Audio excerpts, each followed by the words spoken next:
being called after the sons of Lamanites. And as Ammon entered the land of Ishmael, the Lamanites took him, to bind all the Nephites who fell into their hands, and carried them before the king. And thus it was left to the pleasure of the king to slay them, or to retain them in captivity, or to cast them into prison, or to cast them out of his land, according to his will and pleasure. And thus Ammon was carried before the king, who was over the land of Ishmael.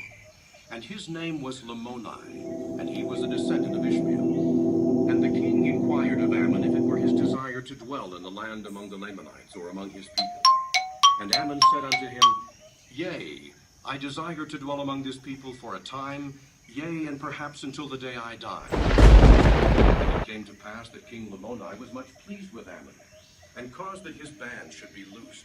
And he would that Ammon should take one of his daughters to wife. But Ammon said unto him, Nay, but I will be thy servant. Therefore Ammon became a servant to King Lamoni. And it came to pass that he was set among other servants to watch the flocks of Lamoni, according to the custom of the Lamanites. And after he had been in the service of the king 3 days, as he was with the Lamanite his servants, going forth with their flocks to the place of water, and all the Lamanites brought their flocks thither that they may have water. Therefore, as Ammon and the servants of the place of water, behold, a certain number of the Lamanites, who had been with their flocks to water, stood and scattered the flocks of Ammon, the servants of the king, and they scattered them insomuch that they fled many ways. Now the servants of the king began to murmur, saying, Now the king will slay us, as he has our brethren, because their flocks were scattered by the wickedness of these men. And they began to weep exceedingly, saying, Behold, our flocks are scattered already.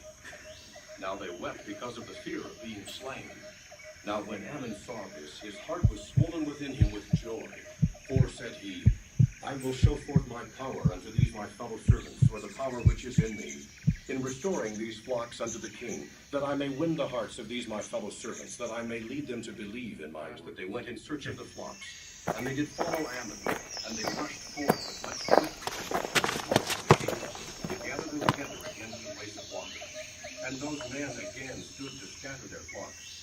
But Ammon said unto his brethren, Encircle the flocks round about, they flee not, and I go and contend with these men who do scatter our flocks. Therefore they did as Ammon commanded them. And he went forth and stood to contend with those who stood by the waters of Sebus, and they were in number not a few. Therefore they did not fear Ammon, for they supposed that one of their men would slay him according to their pleasure. For they knew not that the Lord had promised Mosiah that he would deliver his sons out of their hands. Neither did they know anything concerning the Lord.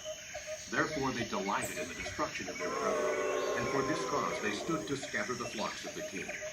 But Ammon stood forth and began to cast stones at them with his sling. Yea, with mighty power he did fling stones amongst them, and thus he slew a certain number of them, insomuch that they began to be astonished at his power. Nevertheless they were angry because of the slaying of their brethren, and they were determined that he should fall. Therefore, seeing that they could not hit him with their stones, they came forth with clubs to slay him. But behold, every man that lifted his club to smite Ammon, he smote off their arms with his sword. He did withstand their blows by smiting their arms with the edge of his sword, insomuch that they began to be astonished, and began to flee before him. Yea, and they were not few in number, and he caused them to flee by the strength of his arm. Now thousands of times every day members of the church are watched, as I was by the man I met on a trip, by people curious to know something about our lives. Because we are under covenant to be a witness, we will try to tell them how the gospel has brought us happiness. What they think of what we say may depend largely on how much they sense we care for them. That was true when King Lamoni met Ammon, as we have it described in the Book of Mormon. Ammon had been captured by guards and brought to the king, who could take his life. But apparently within minutes, King Lamoni recognized that Ammon cared enough for him to want to serve him. Ammon said, when offered high station, Nay, but I will be thy servant. Within days, the king knew that Ammon was willing to risk his life for him. And then came the opportunity for Ammon to be a witness of God to the king. Those we meet will feel the love that springs from our long practice in keeping a covenant to mourn with those that mourn, yea, and comfort those that stand in need of comfort. It may not be in hours or days as it was for King Lamoni, but they will feel our love after testing our hearts. And when they find our concerns sincere, the Holy Spirit can more easily touch them to allow us to teach and to testify, as it did for Ammon.